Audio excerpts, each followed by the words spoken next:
أحلى شي في الأكل لما يجتمع التقديم الحلو مع الأكل الزاكي. شوفوا كيف ذايب.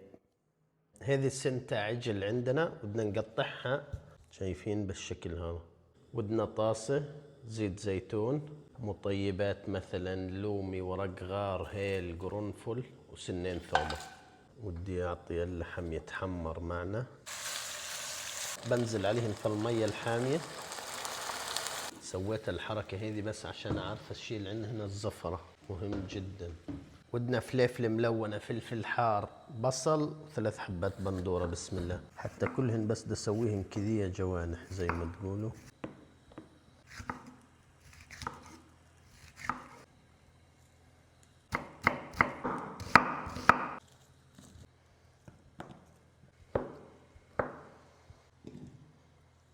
بعد ما تقريبا استوى معي اللحم بنزل في الخضار. بسم الله.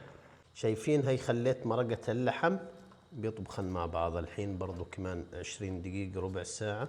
بهارات ما ودي أكثر، نصف ملعقة بابريكا، شوية أوريغانو، ثومة، وفلفل أسود، وملح آخر شي، بس ملعقة صغيرة معجون طماطم عشان اللون.